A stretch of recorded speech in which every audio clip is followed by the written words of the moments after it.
오늘 이 새벽에도 주의 저를 찾은 여러분들의 발걸음 위에 하나님의 사랑과 은혜가 함께 하시기를 주님의 이름으로 축원합니다. 어느 책에서 보니까 교회 권사님인데 어머니가 꿀을 팔았나 봐요. 그런데 저녁마다 꿀을 만드시는데 꿀에다가 설탕을 넣어서 그렇게 꿀을 만드시는 거예요. 그래서 이분이 어머니에게 어머니 어떻게 꿀에다가 설탕을 넣어서 팔 수 있어요? 이렇게 말하니까 어머니가 하던 말이 야 이놈아 꿀만 팔아가지고 남는 게 있느냐? 이렇게 말했다고 하는데요. 예전에는 진짜 꿀을 구하기가 참 힘들었다고 그래요. 이 꿀이 진짜 꿀인지 아닌지 눈으로 봐서는 분간이 안 되기 때문에 일반 꿀을 가지고 설탕을 넣고 그래서 그것을 진짜 꿀이라고 속여서 팔았다고 합니다. 여러분 진짜 꿀과 가짜 꿀 판별하는 그 방법이 몇 가지 있다고 하는데 꿀을 따를 때 꿀이 쭉쭉 이어져서 나오면 이게 진짜 꿀이고 꿀이 뚝뚝뚝 이렇게 떨어져서 나오면 그거 가짜 꿀이라고 그런답니다. 또 어떤 꿀들은 오래 보관하면 그 밑에 설탕 같은 것들이 이렇게 쌓여있는데 그것도 가짜다고 그랬습니다.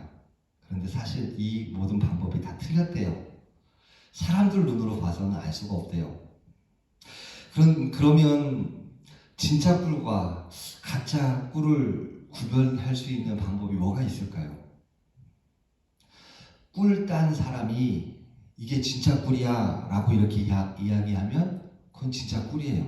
그 꿀 딴 사람의 말을 믿고 사면 그 꿀은 진짜 꿀을 살 수 있는 거예요. 믿고 사는 것이 최고의 방법입니다. 진리를 아는 방법도 마찬가지입니다. 세상을 창조하신 하나님의 말씀을 믿으면 되는 거예요. 오늘 말씀에서도 예수님이 유대인들에게 하시는 말이 너희가 내 말에 거하면 참으로 내 제자가 되고 진리를 알지니 진리가 너희를 자유롭게 하리라 라고 이렇게 말씀합니다. 그러니까 예수님의 말을 믿고 그 예수님의 말씀 안에 거하면 그러면 그 말씀 속에서 진리를 알게 되어지는 것입니다. 진리를 분별하는 방법도 바로 예수님의 말씀을 믿는 겁니다. 진리가 뭐예요?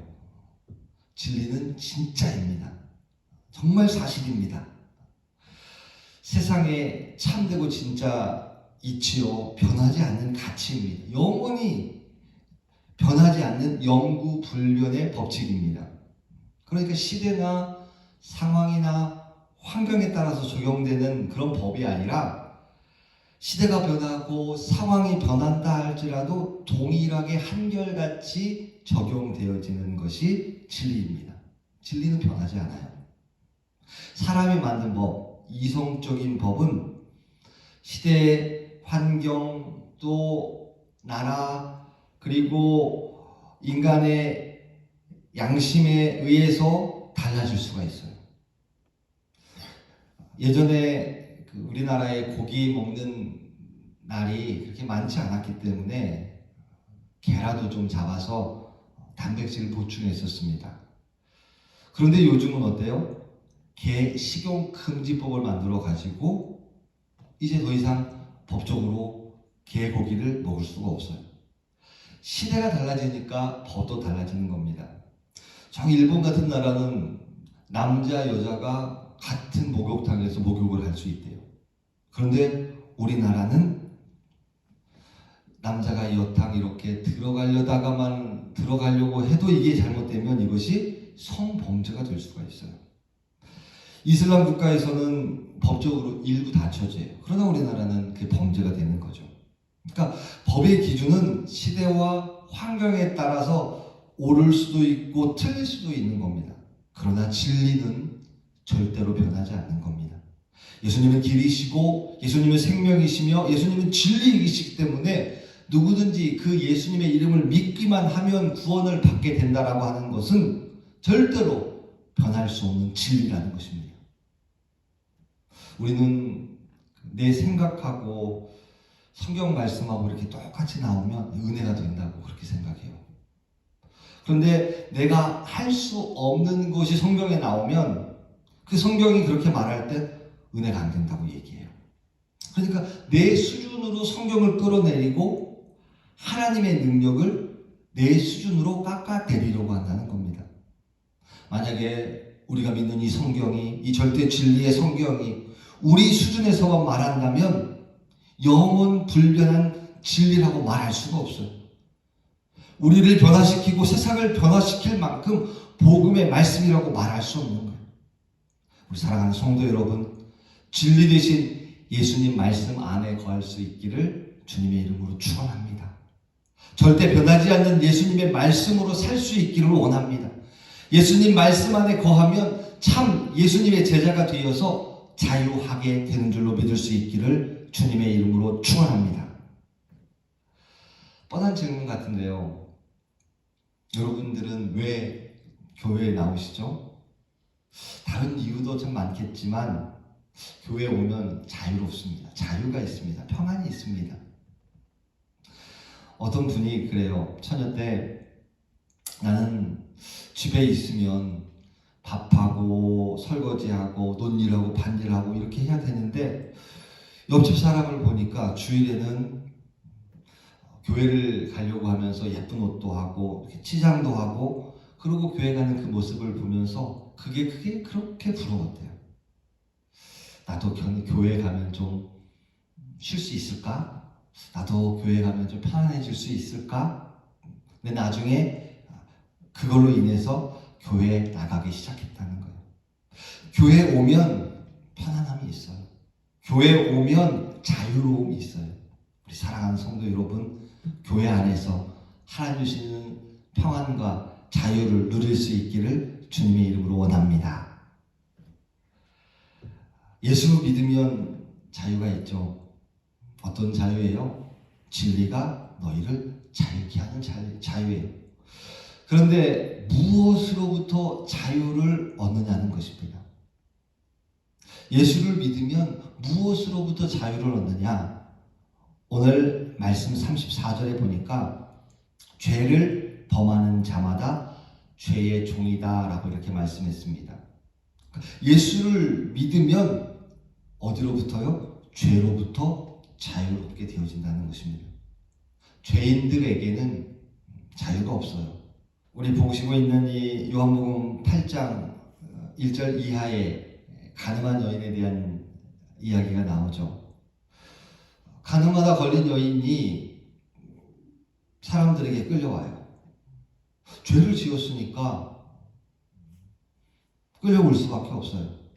사람들이 욕해도 돌로 쳐도 저항하거나 도망칠 수 없어요. 왜요? 죄를 지었기 때문에 자유가 없기 때문이에요. 그런데 이 여인이 예수님 앞에 나아오니까 자유로워집니다. 예수님 말씀이 그녀에게 거하니까 이제 더 이상 이 여인은 죄인이 아니라 하나님의 자녀로 죄로부터 자유하고 앞으로는 죄 짓지 않는 사람이 되어져 가는 거예요. 사랑하는 성도 여러분, 진리신 예수님, 생명이신 예수님, 빛이신 예수님을 믿으면 죄의 종이 아니라 죄에서 자유하게 되는 줄로 믿으시길 바랍니다.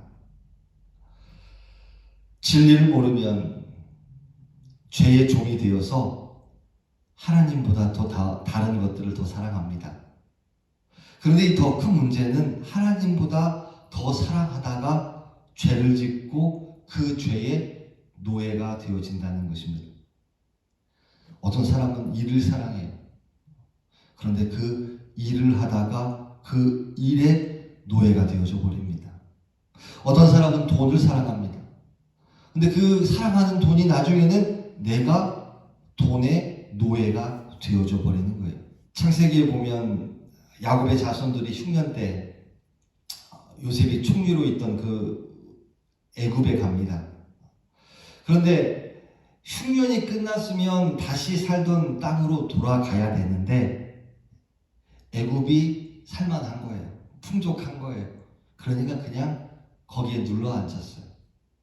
하나님이 약속하신 가나안 땅으로 다시 돌아가야 되는데 그냥 애굽에 눌러 살아버리는 거예요.